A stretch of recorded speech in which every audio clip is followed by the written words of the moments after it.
Hi, I'm Arabella. 2 weeks ago, I walked into my brother's promotion party with a gift and a fake smile and walked out with blood in my mouth. My hair ripped from my scalp and my dignity trampled in front of 68 people. My dad hit me. My mom laughed. My brother clapped and said, "You had it coming." And not one person stopped them. But that wasn't the worst part. The worst part, it wasn't just one night. It was years of quiet theft, manipulation, and betrayal that all came crashing down in that ballroom. So what do you think happened after I made one phone call that night? Before we dive in, tell me, what time are you listening to this and where are you? Drop a comment below. I read every one. I don't even know why I came. That thought kept looping in my mind as I stood near the ballroom's sidewall, clutching my purse like it could shield me. The room was all marble floors and chandeliers, the kind of place my parents loved, the kind of place I never belonged. 68 people dressed to the nines, all here for my brother's big night. My older brother, the decorated hero, the golden child, and me. I was just Arabella, the daughter they rarely mentioned. The sister they pretended didn't exist until it was convenient to make me the punchline. I told myself I came because it was the right thing to do. Because you show up for family even when they don't show up for you. That's what I told myself as I hovered by the back, watching my mother flit from guest to guest like she owned the place, her pearls catching the light as easily as her fake smile did. My father was by the bar, already holding court with a few of my brother's military buddies. And there he was, my brother, basking in it all, letting everyone fawn over him like he hadn't been cutting me down since I was old enough to speak. Arabella, a woman I barely knew, said as she walked past, her tone polite but strained, "It's nice that you came, nice that I came. Like this was charity work on my part." I forced a smile and nodded. "Wouldn't miss it," I lied. My mother spotted me, then her smile thinning just enough for me to see the truth. She walked over, heels clicking like tiny hammers on the polished floor. "You didn't need to come if you had nothing nice to say," she murmured loud enough for a nearby couple to hear. They glanced at me with that look, pity mixed with entertainment. "I didn't realize existing counted as commentary," I said softly, and her eyes narrowed. Before I could retreat, my brother appeared, drink in hand, his medals shining like his ego. "Oh, Arabella," he said, his voice too loud, too casual. "I almost forgot you do. Whatever it is you do, graphic design. That's cute. I guess not everyone can serve their country." He smiled, sipping his drink, like his words weren't designed to sting. Something inside me snapped. "At least what I do doesn't come with a built-in fan club," I said just as lightly, even though my hands were trembling. The smirk on his face faded for a second. But before I could savor it, a shadow loomed over us. My father.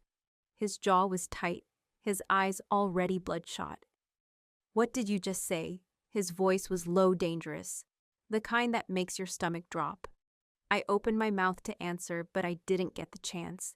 He moved faster than I thought a man his age could. The crack of his fist connecting with my face was louder than the string quartet. The music stopped. Conversation stopped. My world stopped. Pain exploded through my jaw. And for a moment, I couldn't even process what had happened. Then his hand was in my hair, yanking me backward. I gasped, my scalp screaming, as he dragged me toward the exit like I was trash to be taken out. I heard the collective inhale of the crowd, the hush of scandal, but no one moved. Not one of those 68 people stepped in. And then through the ringing in my ears, I heard it. My mother's laugh. A sharp, delighted sound like this was the best entertainment she'd had in years. My brother clapped. "You had it coming," he said. And I think that cut deeper than my father's fist. The hallway outside was colder, quieter, but it didn't feel safer. He let go of me just outside the doors, and I stumbled, catching myself against the wall. My lip was split, blood dripping onto my dress. My scalp ached where his fingers had been. I didn't look back. I couldn't. I walked. No. I ran to the parking lot, every step heavier than the last.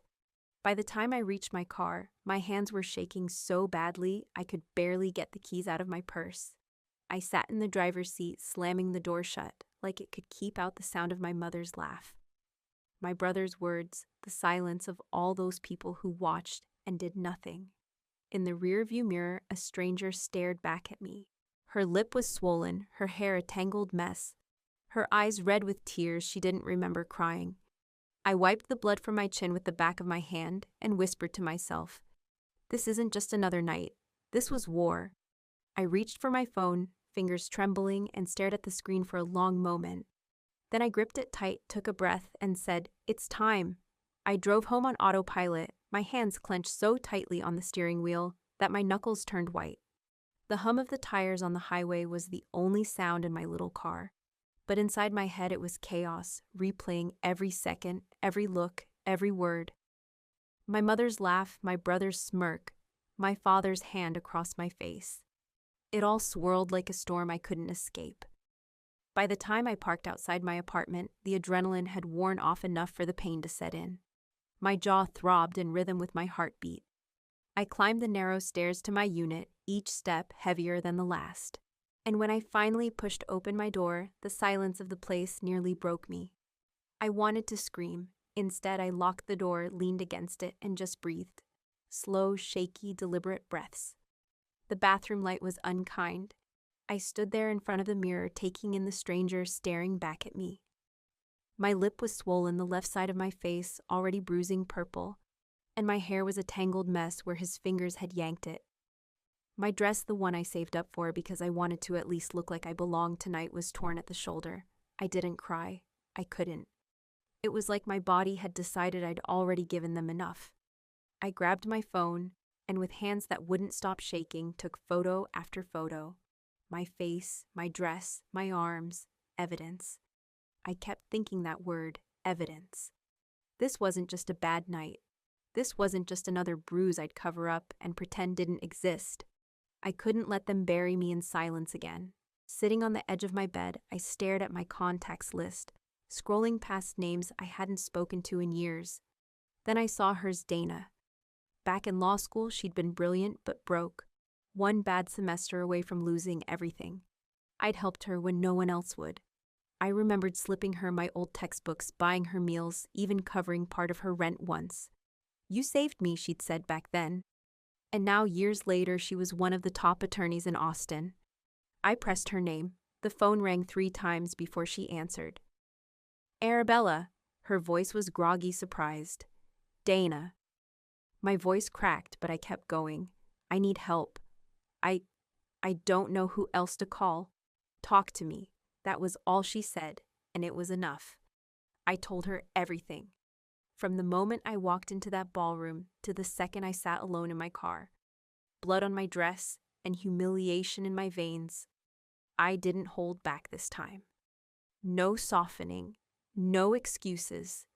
Just the raw, ugly truth. She didn't interrupt. When I finally stopped, when my throat felt like sandpaper, she said, steady and calm, "You need to come by my office tomorrow morning. We'll fix this. I promise." Something in her tone made me believe her. After we hung up, I sat there for a long moment staring at the phone. I wasn't done. I opened my landlord's contact. Russell, retired cop turned private investigator. He'd always been kind in that distant, watchful way. If there was anyone who could help me stay safe, gather what I needed, it was him. I left a voicemail. "Russell, it's Arabella. I need help. Urgent. Please call me when you get this." Within minutes, my phone buzzed. A text. "You're safe. I'll dig." It wasn't much, but it felt like armor. I moved slowly through my apartment, washing the blood from my face, pulling on an old hoodie, wrapping ice in a dish towel for my jaw. It hurt, but the cold steadied me. Then I sat back on my bed, opened my laptop, and attached the photos I'd taken to an email. I typed Dana's address into the recipient line, my fingers hesitating for just a second before I hit send. As the message whooshed away, I realized my heart wasn't racing anymore. My hands weren't trembling. I wasn't numb. I picked up my phone, held it tightly, and whispered to myself, "They don't know what's coming." Morning came too soon. I had barely slept. Every time I closed my eyes, I saw his hand coming toward me, felt my scalp burning where his fingers yanked my hair. I showered, but it didn't wash off the shame. I dressed in jeans and a loose sweater, the kind of clothes that made me feel small and unnoticeable, and slid on oversized sunglasses to cover the swelling. My lips still ached every time I moved my mouth, but I didn't care. I had somewhere to be. The streets downtown were quiet for a Saturday morning. As I walked toward Catherine's office, my heart pounded harder than it had last night. Anger and fear took turns driving me like two enemies fighting for control. I'd told her I was ready, but was I? When I reached the glass door of her law firm, my reflection stopped me. A bruised woman, chin slightly raised, daring the world to challenge her again. The receptionist barely glanced at me before pointing me toward a corner office. Catherine stood as I walked in, crossing the room quickly. Arabella. Her voice was low but steady, like she'd been waiting for this moment. She hugged me carefully, mindful of my injuries, then pulled back to look at me. Are you ready to burn it all down? I already did, I said softly, meeting her gaze. In my head last night. She gestured for me to sit, and I sank into the leather chair across from her desk. For a moment, neither of us spoke. Then she asked, "Tell me everything," and I did, but not just last night. I told her about being 14 and shoved into a wall for talking back, about my mother laughing like it was entertainment. I told her about every holiday where I was the invisible one, every birthday overshadowed by my brother's achievements. How my father always said I was wasting my potential when I pursued art instead of law like him. How my mother would humiliate me in front of family friends, dismissing my work as cute little projects. Catherine didn't write anything down. She just listened, her hands folded, her face unreadable. This isn't the first time he's hit me, I admitted. The words hung in the room like smoke, but this time there were 68 people watching, and they did nothing. Her jaw tightened. That changes everything. She leaned forward, her voice calm, but charged with purpose. We start with documentation, police reports, medical exams. We make this official. Then we send a civil notice. And if they try to bury this, we leak every shred of evidence. Someone in that ballroom filmed it. You know they did. We'll find it. I blinked at her. Leak it to who? To anyone who matters to them, she replied without hesitation. The army, their colleagues, their country club friends, people who will care about their spotless image. The words settled over me like armor. She opened a drawer, pulled out a simple white business card, and slid it across the desk. This is a trauma specialist. You need to start healing while I start destroying. I stared at the card for a moment, running my thumb along its edge. Healing. The word felt foreign. Arabella, she said softly. You've been surviving in silence for too long. It's time to live loud. I nodded. My voice was steady when I answered. Do it. Walking out of that office, the sun hit me like a challenge. The city was louder now. Cars, honking, people rushing by. And for the first time in years, I didn't feel like I was just passing through my own life. They wanted me small. They wanted me silent. If they wanted me silent, they should have left me unbroken. 2 days had passed since I walked out of Catherine's office, and the anger hadn't left. It had settled into something colder, sharper. My face still ached, a dull reminder every time I chewed or smiled. Not that I had much reason to, but the bruises weren't the worst part. It was knowing that every person in that ballroom went home, carried on with their night, while I sat in my apartment, trying to remember how to breathe. Rick texted me that morning. Come by. Got something you need to see. I took a long sip of coffee, grabbed my keys, and headed down to his unit. Rick had been my landlord for years. A retired cop turned private investigator who didn't talk much but always seemed to notice everything. When I knocked, he opened the door almost immediately, like he'd been waiting. Arabella, he said, stepping aside to let me in. He handed me a steaming mug. You look like you need this. I sat at his small kitchen table, the kind of place where you could tell 100 stories over cheap coffee. He didn't make small talk, just reached under a stack of papers and slid a thick folder across the table. You need to see this. My stomach tightened. What is it you or your family are? He said, his voice low. And not just what happened the other night. This goes deeper. I pulled the folder closer and opened it. Bank statements, receipts, screenshots of email threads. My eyes darted over the pages, trying to make sense of them. Transfers from an account I recognized my trust fund to names I didn't know. Large amounts gone. Rick. My voice cracked, though I tried to keep it steady. This is my money. He nodded. Your father moved funds out months ago. Used it to grease the wheels for your brother's promotion. Look at this. He pointed to a print out of an email. Make sure Caleb shines. His father was very persuasive. The room blurred for a second as I stared at the words, my own money used to celebrate my brother. The same brother who clapped while I was dragged out of that ballroom bleeding. I closed the folder carefully, like if I didn't, I'd rip the pages in half. So it wasn't earned, I said, finally. Rick leaned back in his chair. Not even close. This wasn't just abuse, Arabella. This is theft and fraud. I thought back to my father's voice at every dinner growing up. You should be grateful for what we give you, what he gave me. He'd been taking from me my whole life. Without thinking, I pulled out my phone and snapped a photo of the most damning page, the one with the email and the bank transfers side by side. I sent it to Catherine with a single message. Change of plans. I want it all on record. Her reply came fast. Then we played dirty. Rick watched me, arms crossed. What's your next move? I stared down at the folder, tracing the edge of the paper with my finger. My next move, I said slowly, is making sure they regret every choice that brought us here. Later, I took the folder to a coffee shop near downtown. It felt strange to be somewhere so normal, surrounded by people chatting about work and weekend plans, while I held evidence that could destroy my family's carefully polished image. I spread the pages out on the table, scanning them over and over, committing every detail to memory. My brother clapped while I bled with money that was mine. I leaned back, closing my eyes for a moment, breathing through the rage that threatened to choke me. They had turned me into an outsider in my own life, and then used my resources to build his. They think I'll stay quiet, I whispered under my breath. They really don't know me. When I parked outside my parents' house, the neighborhood felt as artificial as the people waiting inside. Perfectly trimmed hedges, identical mailboxes, houses that looked like they'd been printed out of a catalog. My hand stayed on the steering wheel for a long minute. Catherine's voice echoed in my head from our call earlier that morning. If it feels wrong, you leave. Don't give them anything.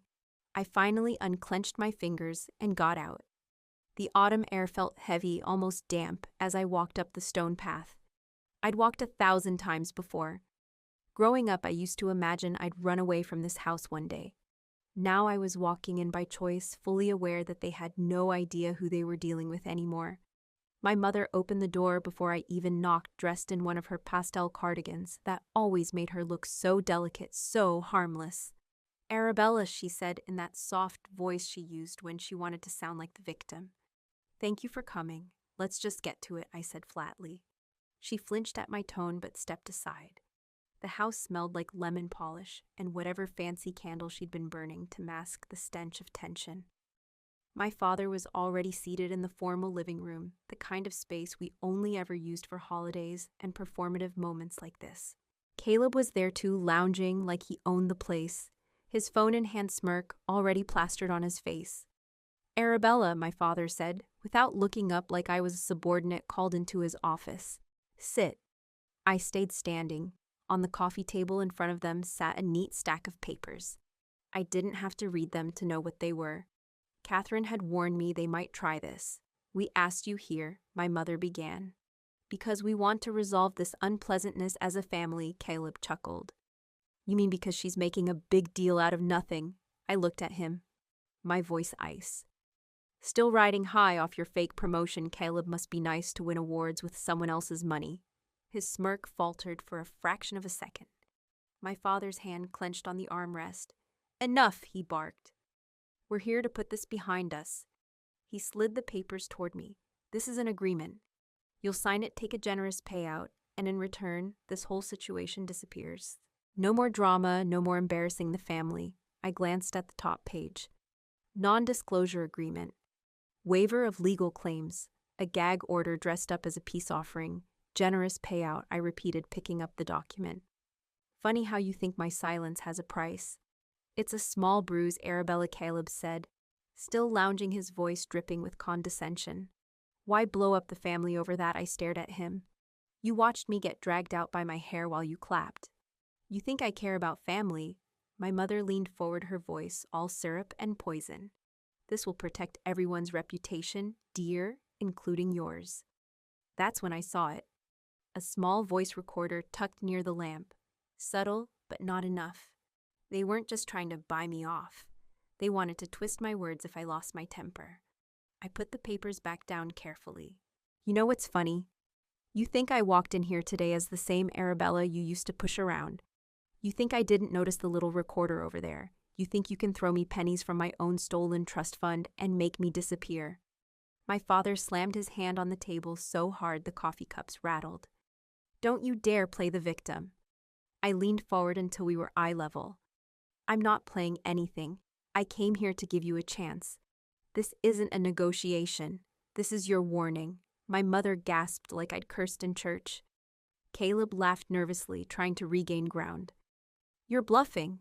I picked up my bag and headed for the door. Keep thinking that. Outside, the night air hit me like a splash of cold water. My hands shook, but it wasn't fear anymore. It was clarity. They thought this was about bruises and signatures. They had no idea what was coming. They wanted me silent, I whispered to myself, pulling out my phone. Instead, I called someone who makes noise for a living. The drive out to the diner felt longer than it was. I rolled the window down just enough to let the night air hit my face, trying to steady my breathing. It wasn't fear this time.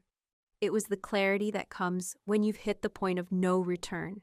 They thought they could scare me into silence, that a little paper and a payoff would erase everything. They didn't know me at all. The diner was one of those 24-hour places on the edge of town where the coffee is always bitter and the booths have seen better decades. I pulled into the cracked parking lot and spotted Catherine's car. Rick's old truck was parked a few spaces over the same one he'd driven back when he was still working security for people like my father. Inside, the place was nearly empty. A waitress in a faded uniform nodded as I walked in, but I didn't stop to order. Catherine was in the back booth, her blazer making her look far too polished for this place. Across from her, Rick looked like he belonged here. Broad shoulders, worn leather jacket, and that tired ex-cop posture that said he'd seen too much. You look like hell, Rick said bluntly as I slid into the booth. Good to see you too, I replied, my voice flat. Catherine slid a manila folder across the table. I told you it was bad. I didn't realize how bad until Rick dug this up. I opened the folder and stared at the documents inside. Bank statements, wire transfers, company filings with names I didn't recognize. My trust fund, the one that was supposed to secure my future, had been drained through a series of shell companies. I traced the lines with my finger, my stomach tightening. They didn't just misuse your money, Catherine said, her voice calm but laced with disgust. They laundered it through Caleb. Your brother's promotion, that celebration, it was greased with your money. Rick leaned forward, his arms resting on the table. Caleb bragged about it at work, said he was making big moves with family money. He acted like it was some brilliant investment. I kept my mouth shut back then. Now I'm done protecting him.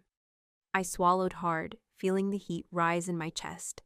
So they stole from me, beat me, and then celebrated it in front of an audience. Rick gave a short nod. That's about the size of it. Catherine's expression sharpened. This isn't just a civil matter anymore, Arabella. This is fraud. Grand larceny, possibly. We can take this to court.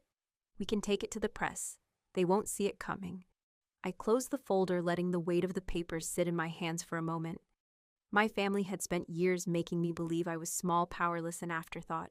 But this was leverage. They thought I wouldn't notice, I said slowly. They thought I'd just stay quiet like always. Catherine leaned back. So what do you want to do? Everything, I said, my voice low but steady. Civil, criminal, public, but on my terms. No one moves until I say so. Rick glanced at Catherine, then back at me. There's more. One of the guests at the party recorded your father's little outburst. Full video. Him hitting you, dragging you, Caleb clapping like a fool. I can get it. For the first time in days, I felt the corners of my mouth lift into something like a smile. Then we're going to give them exactly what they wanted. Attention, but not the kind they can control. We stayed there for another hour going over options, Catherine outlining timelines and legal strategies while Rick promised to secure the footage. My coffee grew cold untouched, but I didn't care. This wasn't about comfort. It was about war. When I finally left, the air outside felt lighter somehow.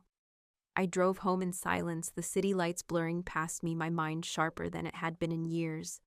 They thought I'd be silent. They forgot who I am. I didn't sleep. Not a wink. I sat at my kitchen table, laptop open, every piece of evidence spread out like weapons on the battlefield, bank transfers, party photos, trust documents. The folder Rick had given me sat front and center. I kept replaying the video in my mind. My father's fist connecting with my face, the sound of my mother laughing, Caleb clapping like I deserved it. They wanted me to be humiliated.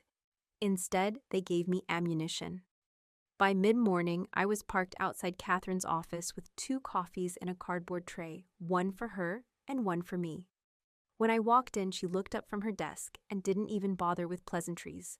"Are you sure?" she asked, eyeing the thick folder I'd been clutching like a lifeline. "Yes," I said. My voice didn't shake this time. Catherine gestured for me to sit. "Once we do this, there's no undoing it. You'll be the woman who exposed her family. You need to be ready for that." I sank into the leather chair across from her and placed the folder on her desk. They made me their scapegoat for years. Now they can be the headline. We went through everything again, the video, the transfers, the emails Rick found. Catherine drafted an official statement on my behalf, crisp and calculated, framing the assault as part of a larger pattern of coercion and financial exploitation. "This tells your story without making it a pity piece," she explained. "It positions you as someone reclaiming power." "Good," I said, "because I'm done playing victim."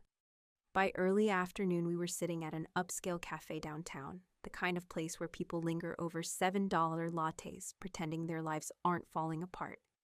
I wasn't there to blend in. I was there to meet Jenna Martinez, a journalist I'd known back in college.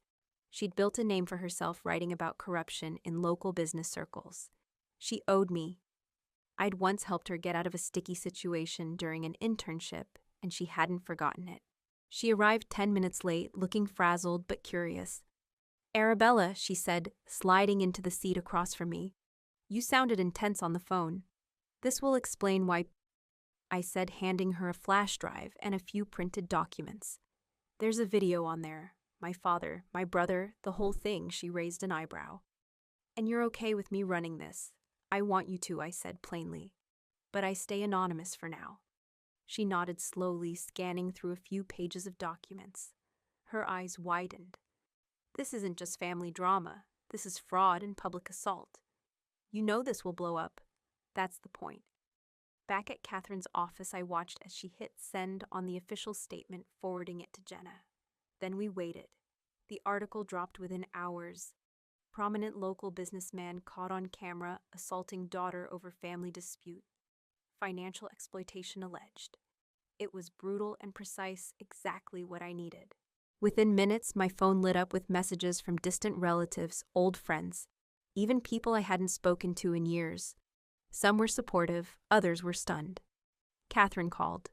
"They're panicking," she said, her voice tinged with amusement. "Your father already called me, wants to meet." I didn't hesitate. "No, you don't even want to hear him out." They wanted silence. I said they can choke on it now.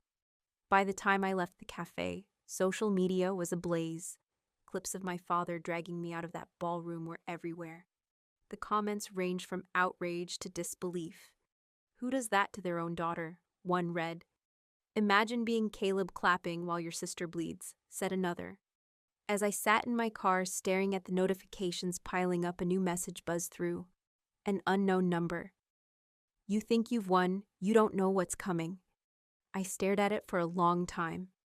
My pulse steady, my fingers tightening around the phone. Whoever sent that wasn't my father, and I already knew this fight was far from over. That text wasn't from my dad. It was from someone worse. I didn't recognize the number, but the words had the same venom my father used when he wanted me to cower. Only this time, they felt colder. I didn't reply. I didn't need to. The message was clear. They were regrouping, and I was the enemy now. I barely slept. When I did drift off, my dreams were a jumbled mess of Caleb smirking at the promotion party, my father's fist hitting my face, and my mother's voice. Not laughing this time, but whispering in my ear, "You should have stayed quiet." When I woke up, I realized it wasn't a dream. She'd actually said that to me once years ago, after I told a teacher my dad had shoved me.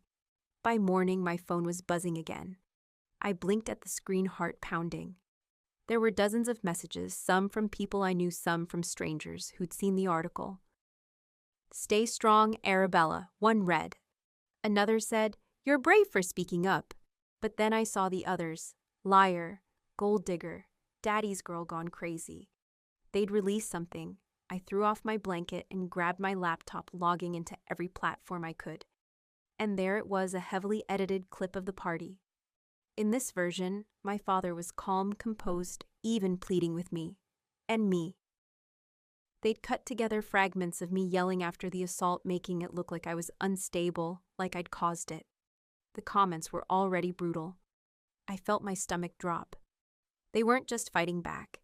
They were rewriting reality. Catherine's name lit up my phone. "I was about to call you," she said when I answered. Her tone was clipped. "All business. They filed a defamation suit and an injunction. They're trying to shut you up." I let out a bitter laugh. "Of course they are." "They hired Marcus Layton," she added, and I froze. Marcus Layton. He was the guy companies brought in when they wanted to bury scandals. "Arabella, this is serious. They're coming hard." "I'm not scared of him," I said, though my voice betrayed me. There was a pause on the other end. "Good, because you can't be." Before I could respond, my phone buzzed with another call. My mother. Against my better judgment, I answered. "Arabella," she said, and just from her tone, I knew this wasn't a call to make peace. "Mom," my voice was flat. "You've gone too far," she hissed. "You've embarrassed us beyond repair. Your father hasn't left his study. Caleb can't even go into work. You should have stayed silent." I gripped the edge of the counter, forcing myself not to scream. "You watched him hit me.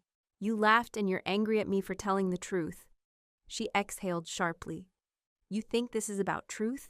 You don't survive in this family by being righteous. You survive by knowing when to shut up." I felt my throat tighten, but I refused to let her hear me cry.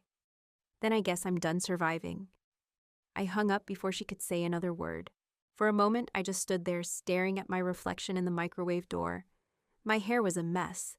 My face still had faint bruises, but my eyes, they didn't look like the girl who begged for scraps of approval anymore. They looked like someone ready for war. I drove straight to Catherine's office, not bothering with makeup or even brushing my hair. She opened the door before I knocked. "You look like you didn't sleep."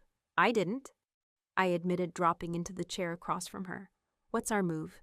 She slid a folder toward me. "First, we counter their injunction. Second, we widen the scope. If they want a public fight, we bring the fraud into this, the trust fund, the bribes, everything." "And the video?" I asked. "We're working on getting the full unedited footage out." She said, "Rick's contact is close. Once it's public, their edited version will look like what it is. A pathetic attempt to spin the truth." I nodded, but my mind was elsewhere. My mother's words echoed in my ears. "You won't survive this." Catherine leaned forward. "Arabella, look at me." I did. "You didn't come this far to let them bury you. They're lashing out because they're cornered and scared. That's all this is." I wanted to believe her. I really did. By the time I left her office, the sun was setting. I sat in my car for a long time, watching the city lights flicker on one by one. My phone was still buzzing with notifications, but I didn't look at them. I already knew what I had to do. I scrolled to a number I hadn't called in years, one that Catherine didn't even know about, and hit dial. When the line picked up, I didn't bother with pleasantries. "It's time," I said. "Release everything." I didn't just plan revenge. I planned their collapse. Walking up the courthouse steps, I felt the weight of every whisper, every camera flash, every curious stare. They weren't looking at me like the black sheep anymore. They were looking at me like someone about to change the story. Catherine walked beside me, calm and composed as always, while Rick followed a step behind, carrying the evidence that had taken weeks to compile. Inside, the air was cold, tense. My father was already there, sitting stiffly at the plaintiff's table in a charcoal suit that probably cost more than my car. Caleb sat beside him, his face pale, his bravado from the promotion party gone. My mother, she didn't even look up when I walked in.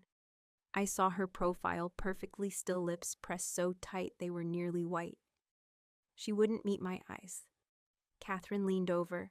"Remember," she whispered, "they're already on the defensive." The judge entered and the room fell silent. The attorney my father hired stood projecting confidence, his voice booming. "Your Honor, my clients have been defamed. Their reputations, painstakingly built over decades, have been dragged through the mud by baseless accusations and a misleading video." I kept my face still, but inside I felt my pulse pounding. Misleading, he was really going to call my bruises, my torn hair, and the witnesses misleading. Then Catherine stood.